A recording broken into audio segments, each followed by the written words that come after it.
Hi boys and girls, happy Friday. I am actually sitting out on my back patio because it is such a beautiful morning. So hopefully you're able to get outside today and do a little bit of playing.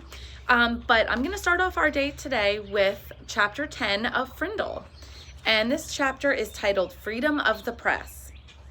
Judy Morgan was a reporter for the Westfield Gazette, the local newspaper.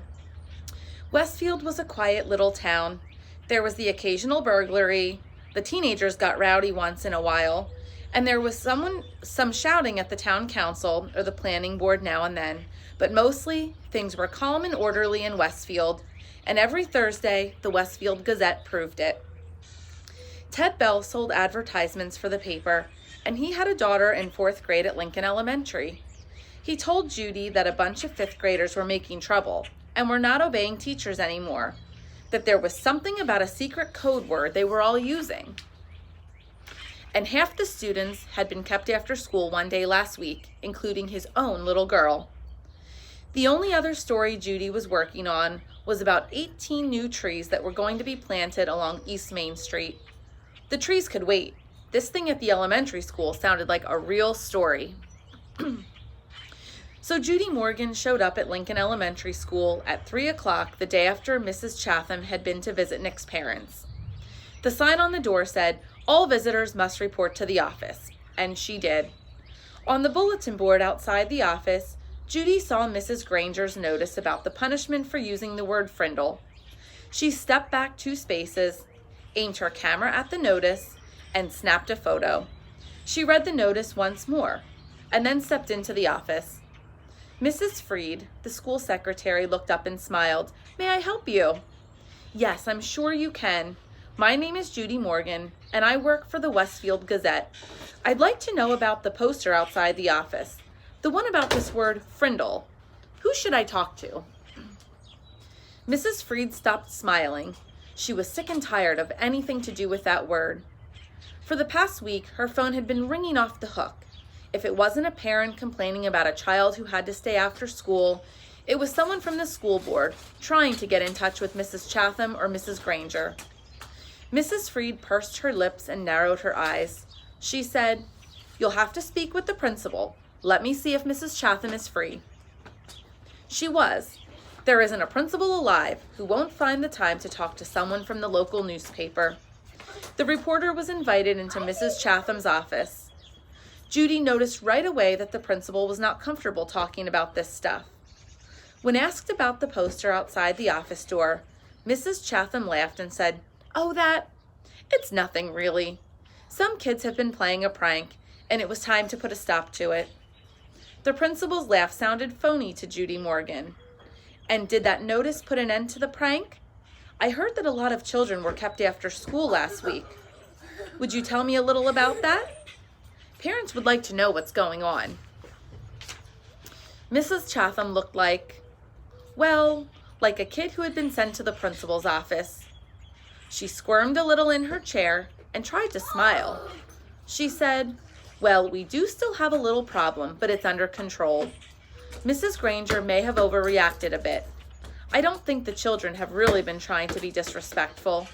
They are just having some fun, and it's more like a difference of opinion." And then Mrs. Chatham went on to tell the reporter what she knew about the word frindle and how it had become popular among the students. Judy Morgan took careful notes. And when the principal had finished, Judy said, "Would you mind if I asked Mrs. Granger a few questions?" Mrs. Chatham said, "No, not at all." But Judy could tell that the principal wished she would just go away. What could she say, though? Mrs. Chatham couldn't very well keep the reporter away from Mrs. Granger because, after all, America is a free country with a free press. If Judy really wanted to, she would talk to Mrs. Granger sooner or later. It was sooner. In 3 minutes, Judy Morgan was standing at the doorway of room 12, looking in at Mrs. Granger. There were about 15 children sitting at desks scattered around the room, busy writing out their 100 sentences. She knocked, and the teacher and students looked up from their work. "I'm Judy Morgan from the Westfield Gazette, Mrs. Granger. May I have a word with you?" Mrs. Granger stood and came out into the hallway and closed the door. Judy could see past her and saw that every kid in the room was straining to listen. Judy noticed Mrs. Granger's eyes right away. Gray, maybe flecked with a little gold, and very sharp, but not hard or mean, just bright and strong. The reporter didn't waste words. So I hear that your plan to stop the students from using their new word. How goes the battle? Mrs. Granger did not smile, and her eyes got even brighter. First of all, it is not a battle. I am merely helping my students to see that this foolishness should stop. Such a waste of time and thought. There is no reason to invent a new and useless word. They should each use to learn the words we already have.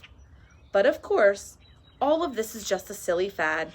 And when you add an E to fad, you get fade. And I predict that this fad will fade. Judy looked up from her notepad and asked, "Any idea how it all got started?" Mrs. Granger's eyes seemed to almost catch on fire at that question, and she said, "Yes, I have a very good idea how it all got started. It was one young man's idea, a 5th grade student named Nicholas Allen. And now you will have to excuse me, Miss Morgan, for I have papers I must grade." And with a brief, firm handshake, Mrs. Granger ended the interview. The reporter didn't leave right away. She walked back through the hallway and sat on a bench outside the office so she could look over her notes to make sure they made sense. It took her about 5 minutes.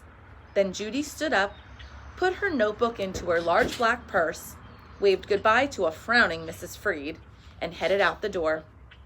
As she walked to the parking lot, 5 or 6 kids who had just finished writing their sentences for Mrs. Granger came out another door. Judy walked beside them, listening to them laugh and joke. Then she asked them, "Why do you kids keep saying Frindle?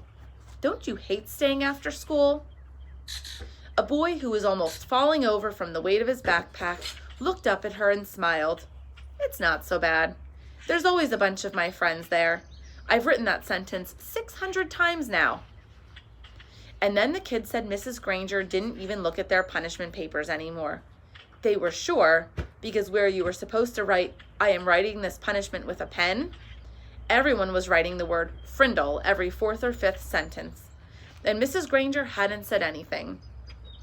One girl bragged that she had written the word Frindle 45 times on her sheet today. She grinned and said, "That's a new record." "And this boy named Nick," Judy asked, "has he had to stay after school too?" The kids giggled, and a tall boy with reddish-brown hair and glasses said, "Mrs. Granger has kept Nick after school so much that everyone thinks she wants to adopt him." The reporter smiled and said, "Do you think I could find Nick and talk to him this afternoon?" The boy looked at Judy for a second and then said, "I don't think Nick would want to talk to you right now. He might say something stupid and get himself in trouble." Then he grinned at his friends. The kids laughed and poked and punched each other and headed off down the block. Judy drove back to her office and started writing. The next morning, a brown envelope arrived at the Gazette offices addressed to Judy Morgan, and below her name was written, "Frindle Story." When Judy opened it, there was a class picture, the 5th grade at Lincoln Elementary School. Mrs. Granger and the 6 other teachers were standing at the ends of the rows, and the kids were dressed neatly, hair all combed. But there was something odd about the picture. The reporter looked closely and saw that each kid was holding up a pen, and each little mouth was puckered in the same way. She was puzzled for a second, but then she said softly, "Of course, they're all saying Frindle." Written on the back of the picture in neat cursive was 3rd row, 5th from the left. Judy looked at the picture, and there she saw the same grinning, red-haired boy with glasses that she had talked to in the school parking lot yesterday. She chuckled and said, "Well, well, well, pleased to meet you, Mr. Nicholas Allen." And that was Chapter 10. Stay tuned to Class Dojo for a question of the day, and please have your parents send me your answer. Have an awesome Friday. Bye.